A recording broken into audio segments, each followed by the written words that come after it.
આવા એક એક ભજનો જે આપણને જીવન જીવવા માટેના રસ્તા બતાવતા જાય એવા ભજનો બધા. અગાઉ ભક્તિ રાજાઓમાં હતી. હા, એક એક ના ઇતિહાસો. હરિશ્ચંદ્ર રાજા, મોરધ્વજ રાજા, ગોપીચંદ રાજા, રાજા ભર્તુહરી,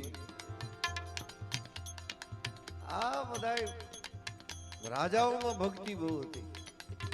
કારણ કે એને લાગે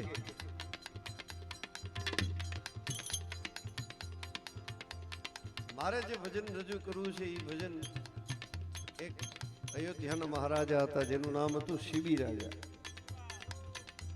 એક નાનકડા પક્ષીને વચન આપે કે જા તારું રક્ષણ કરીશ, હું આશરાનો ધર્મ સાચવીશ, અને એના હાટુ થઈને પ્રાણના બલિદાન દેવા સુધીની તૈયારી શિબી રાજાની જોઈ. અને જે પરીક્ષા કરવા ઇન્દ્ર રાજા આવ્યા હતા એને કેવું પડ્યું કે માગો શિબી રાજા. આવા એક મહાપુરુષ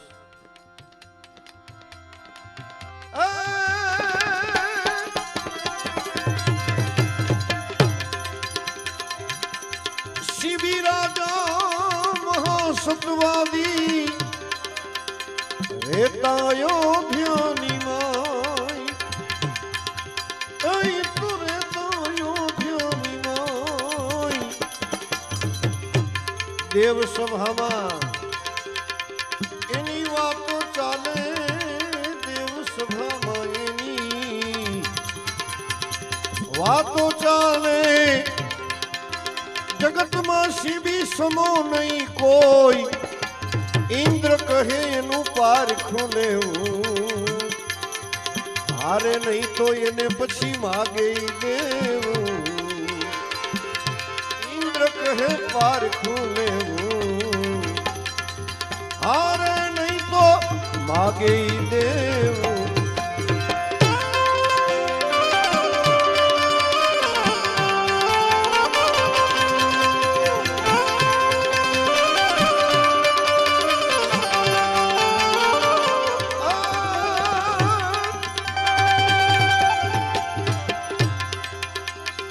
પછી તો અગ્નિદેવને હોલો બનાવ્યા અને ઇન્દ્ર પોતે બન્યો છે બાજ. ઇન્દ્રદેવ અગ્નિદેવને હોલો બનાવ્યા, ઇન્દ્ર પોતે બન્યો છે બાજ. પછી આકાશ માર્ગે ઉડીને હાલ્યા, આકાશ માર્ગે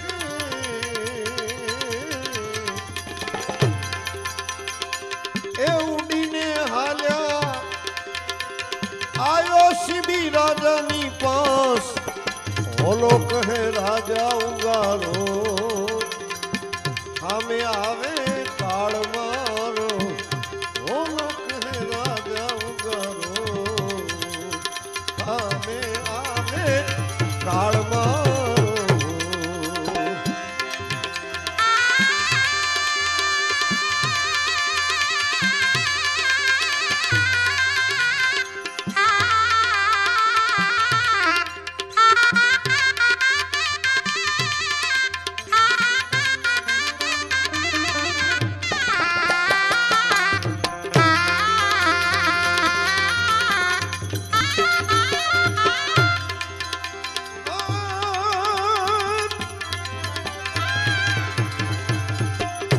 ત્યારે શિબી રાજા હોલાને કે છે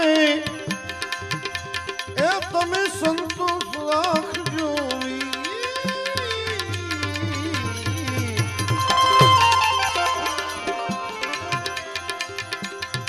શિબી રાજા હોલાને કે છે શું કે છે એ તમે સંતોષ રાખજો. જે મોઢેથી માગશે તે હું બાજને આપીશ, મોઢેથી માગશે તે બાજને આપીશ હવે ધારણા રાખો ધીર ઓલાને ખોળામાં લીધો ઓલા બાજને અટકાવી દીધો ઓલાને ખોળામાં લીધો બાજને અટકાવી દીધો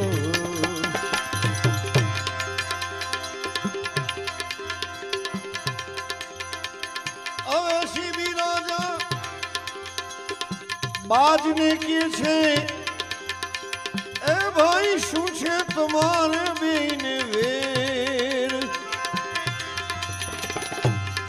શિબી રાજા બાજને કહે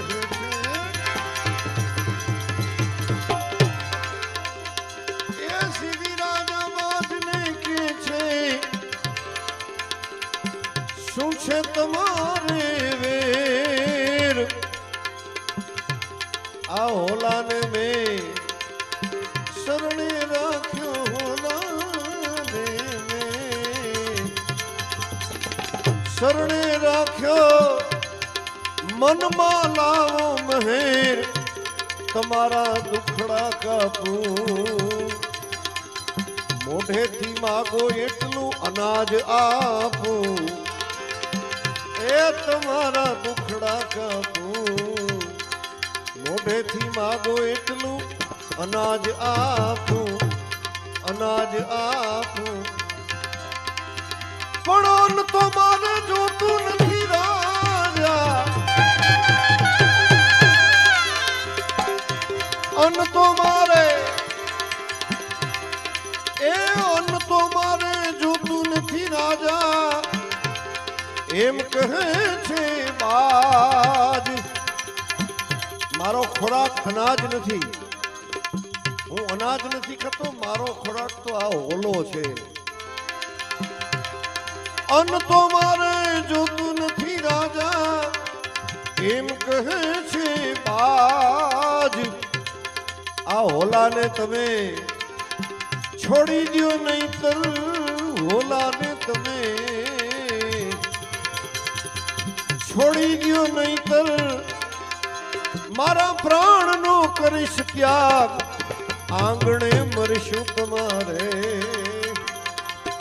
રાજા પાપ તમને લાગશે ત્યારે આંગણે મરશું તમારે રાજા પાપ તમને લાગશે ત્યારે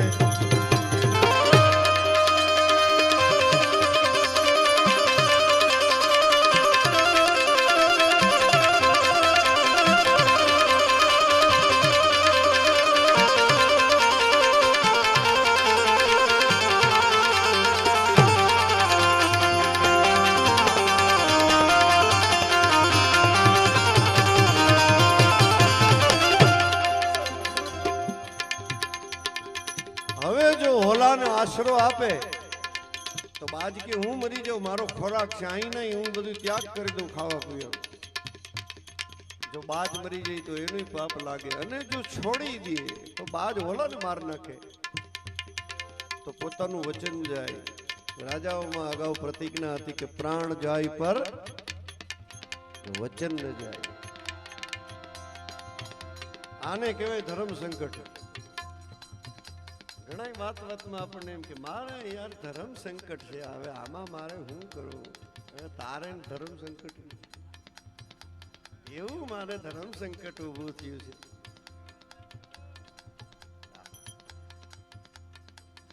કા એવી વાતો કરે આપણી ઉપર કે હરિશ્ચંદ્ર રાજા જેવા દુઃખ પડે તો આપણે તો મરી જાય મેં એને કીધું તારી ઉપર નાખે નહીં ઈ પેલા જોવે કે આ પાત્ર છે કે નહીં આ બરોબર સહન કરી શકશે કે નહીં એની માથે નાખે તું તારે મોજ કર એ લહેર કર મોજમાં રહેવું કેવું ધર્મ સંકટ કે એક નાનકડા પક્ષીને આશરો આપ્યો ને એમાં આ ઊભું થયું બરોબર રાજા વિચાર કરે છે કે હવે શું કરું પણ શિબી રાજા કહે છોડું નહીં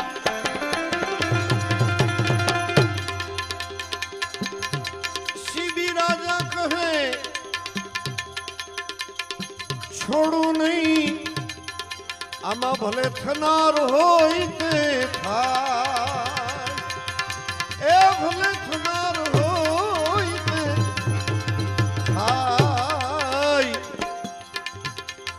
આમાં તન મન ધન હું અયોધ્યાનું રાજ આપી દઉં. તન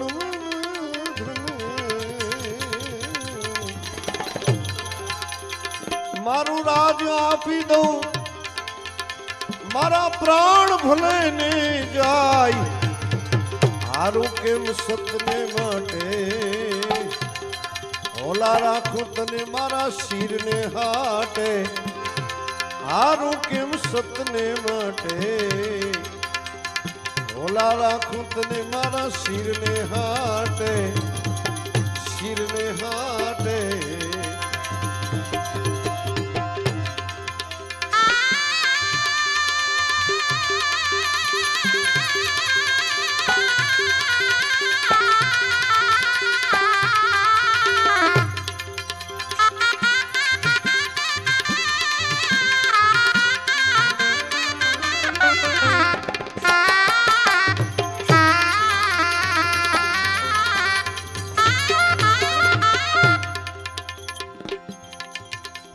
જે ઇન્દ્ર રાજા બાજ બનીને આવ્યા હતા, એણે વિચાર કર્યો કે આની પૂર્ણ તૈયારી છે શિબી રાજાની, કે આમાં તન મન ધન અયોધ્યાનું રાજપાટ વૈભવ વિલાસ, અરે માથું ઉતારી દેવાની તૈયારી છે. એવું જ્યારે સાંભળ્યું એટલે બાજ જે ઇન્દ્ર બાજ બનીને આવ્યા હતા એ શિબી રાજાને કે આમાંથી એક રસ્તો બતાવો, તમારો ઓલો બચી જાય, મને મારો ખોરાક મળી જાય. અરે શિબી રાજા કે તો બહુ સારું કહેવાય.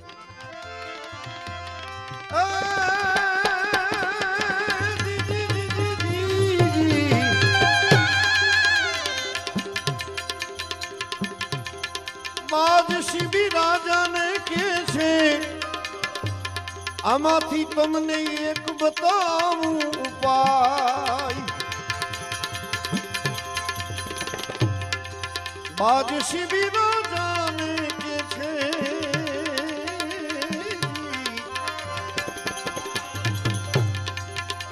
એ તમને એક બતાવું ઉપાય કે જો આ હોલાની ભારોભાર માસ તમારું હોલા ભારોભાર જો માસ તમારું અમને તોડીને આપો રાય, ત્યાં તો કાંટો ને ત્રાજવા લ્યા, ઓલા દેવતાઓ જોવા આવ્યા. કાંટો ને ત્રાજવા લ્યા અને દેવતાઓ જોવા આવ્યા. જોવા આવ્યા.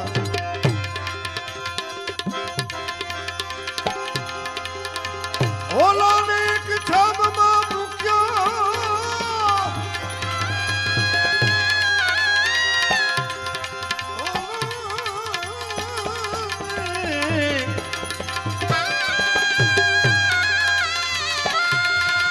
એક છાબમાં મૂક્યો.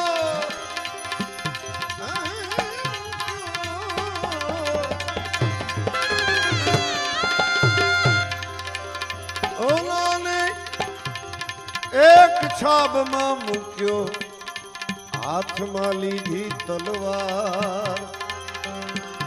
શિબી રાજાએ હાથમાં લીધી તલવાર.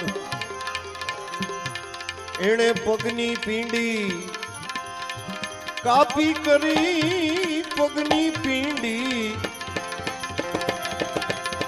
એ કાપી કરીને મૂકી છાબની મોજાર. જેમ જેમ રાજા એમાં માંસ નાખે પણ ઓલો છાબને હેઠી જ રાખે. જેમ જેમ રાજા એમાં માંસ નાખે પણ ઓલો છાબને હેઠી જ રાખે. હેઠી જ રાખે. પછી તો શિબી રાજા માથું કાપવા લાગ્યા.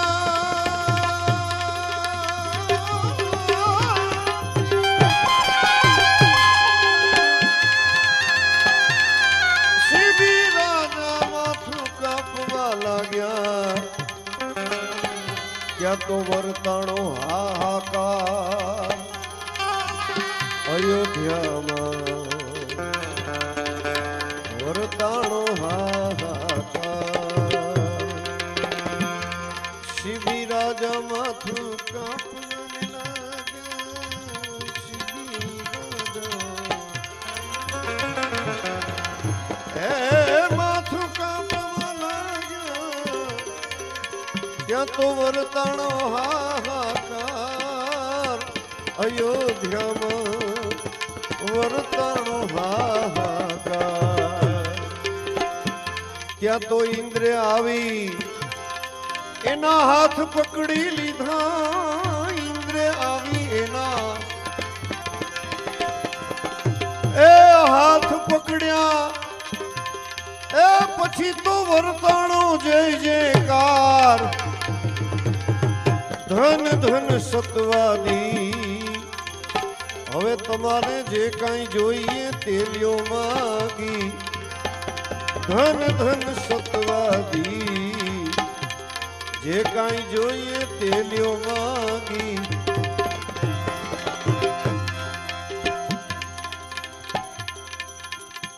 મૂળ સ્વરૂપમાં આવી ગયા. બાજમાંથી ઇન્દ્ર પોતે આવ્યા, દેવતાઓનો રાજા. હાથ પકડીને કે માગો માગો. શિબી રાજા જે જોઈએ તે માગો. શું માગ્યું? ત્યારે શિબી રાજા ઇન્દ્રને કે છે એ પેલા સાંભળી લ્યો મારી એક વાત. આવા દુખડા કોઈને હવે પછી દેશો નહીં. એ નહીતર કોણ જપશે હરિના જાપ. આગળ આવે કળિયુગ ભારી. આ માનવી જાશે સતને હારી. આગળ આવે કળિયુગ ભારી. માનવી જાશે સતને હારી. ત્યારે ઇન્દ્ર કહે તથા.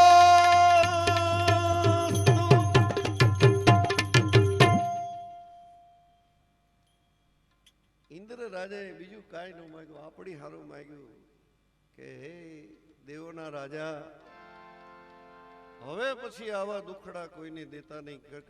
આગળ તો સમય એવો આવશે કે નાની નાની વાતમાં માણસ હરેરી જાય. જીવતા હોય તો મરી મરીને જ જીવતા હોય. એ મર્યા, એ મર્યા, એ મર્યા, અને પાછું ભોડું કાઢીને જીવતો હોય. પણ ગરમી બહુ થાય તો કે તો મર્યા. વરસાદ 10-15 ઇંચ એક હારે પડવાનો કે તો મર્યા. દિવાળી પછી ઠંડી બહુ પડવાની છે કે તો મર્યા હો. પણ તે તને રાખવું ક્યાં? શિયાળો હદે નહીં, ઉનાળો હદે નહીં, ચોમાહું હદે નહીં. અને ઘડીએ કીધા કરે કે હે હરે હવે મારી દોરી ખેંચી લે. હવે કેટલી ખેંચે? ત્યાં ફીંડલા ફીંડલા પડ્યા. તારા હડેલા કટકા નાખવો ક્યાં? ભગવાને વિચાર કરે. નિહાકા જ નાખ્યા કરતો હોય. આવો મહાપુરુષ એમ કે આગળ આવે કળિયુગ ભારી.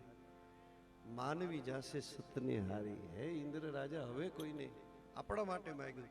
અને ઇન્દ્ર કહે તથાસ્તુ, એટલું જ બોલ્યા છે. ભગવાન કોઈને ખરાબ નો આપે, ભગવાન કોઈને આશીર્વાદ નો આપે. ભગવાન એક જ શબ્દ બોલે છે, મેં કાનો કાન સાંભળ્યું છે સત્યનારાયણની કથામાં. એમાં ઓલા સાધુ વાણીઓ અને એનો જમાઈ બે બહુ પૈસા કમાવા વિદેશની અંદર જાય છે અને આખું વહાણ ભરીને આવે છે. અને પછી દંડી સ્વામીનું રૂપ લઈને ભગવાન સત્યનારાયણ એને પૂછે છે કે હે વાણિયા, તારા વહાણની અંદર શું ભર્યું છે? તો વાણિયાને એમ કે આ બાવો કંઈક આમાંથી માગશે, માંડ મહેનત કરીને ભરી આવ્યા છે આખું વહાણ. એટલે એણે કીધું કાંઈ નહીં ભગવાન, મારા વહાણમાં તો લત્તા પત્તા ને પાંદડા છે. તો ભગવાન બોલ્યા છે તથાસ્તુ. એને નથી હરાપ આપ્યો કે નથી આશીર્વાદ આપ્યા. હવે આ શબ્દ ઉપરથી આપણે વિચાર કરો કે ભગવાનના મંદિરે જાય કે માતાજીના મંદિરે જાય કે દેવના મંદિરે જાય કે કોઈ પણ આપણા ઈષ્ટના મંદિરે જાય, ત્યાં જઈને આપણે રોદડા રોયા કરીએ, હે ભગવાન હું તો મરી ગયા હો, રાન રાનને પાન થઈ ગયા, માંડ મોલાત આવી હતી, બાજરો બન્યો હતો, દાળ બની હતી, જુવાર બનવાની હતી, કમોજ બનવાની હતી, મરી ગયા હું તો હેરાન થઈ ગયા. તો ભગવાનના મંદિરે હું ભગવાન એટલું જ બોલે તથાસ્તુ. મરી ગયા એમ તો બોલવું જ નહીં, મંદિરે જઈને તો આય અહોભાવ વ્યક્ત કરવો છે કે હે મારા નાથ, મારી લાયકાત કરતા તે મને કેટલું આપ્યું, મારી કેપેસિટી હું, મારી લાયકાત હું, મારી औकात હું. દરેક વ્યક્તિ પોતપોતાની જાતને પૂછે કે પોતાની લાયકાત કરતા વધારે મળ્યું છે, એનો અહોભાવ વ્યક્ત. અરે વિદેશની અંદર જઈને તો કોક પાણીનો ગ્લાસ આપે ને તો પીને આપણે તરત કઈ થેન્ક યુ. તો આવું અમૂલક જીવન આપ્યું, કુટુંબ આપ્યું, રહેવા માટે મકાન ભગવાને આપ્યા, ગાડી બંગલા, એસી, એર કન્ડિશન રૂમ, અને હોવા માટેની સેજ તળાયું આપી, અને આવા દીકરા દીકરીઓ આપ્યા. એક ગ્લાસમાં થેન્ક યુ કહેવા માટે જીભ ઉપડે, પણ મંદિરે જઈને કીધું કે તારું ખૂબ થેન્ક યુ મારા નાથ, તારો ખૂબ મોટો આભાર કે મને માનવ દેહ આપ્યો. ત્યાં તો જઈને બસ એમ જ કંઈક મારા નાથ હવે બસ છે, બહુ આપ્યું, હવે નો હોય એને આપજે. કારણ કે ભગવાન કોઈને શ્રાપ નથી આપતો. આ તો ન્યા જઈને એક જણો તો કહેતો હતો કે હે ભગવાન, ઘરના ઘર છે, ફરિયામાં નળ છે, છોકરા લાઈનસર છે. ભગવાન કે તથાસ્તુ, નો હોય ને તોય લાઈનસર થઈ જાય. નકર મોટી ચિંતા અત્યારે જો કોઈ મા બાપને હોય ને તો સંતાનોની છે. કોક ભાગશાળી હોય કે જે બાપની ચીલે હાલે, એના વડવાઓને કે આપણે કોના સંતાનો છીએ, આપણા વડવાઓ કોણ? આ શિબી રાજા આપણા વડવા જ છે. એને યાદ કરીને આ ભજનમાંથી એ શીખા જેવું છે કે કેવા કેવા મહાપુરુષો થઈ ગયા, કેમ જીવન જીવા, કેવા બલિદાનો દીધા. એટલે છેલ્લી કડીમાં ભગવાન શિબી રાજા એમ માગે છે કે હે ભગવાનનું જાપ કોણ જપશે? ઇન્દ્ર રાજા આવા દુખડા દેતા નહીં.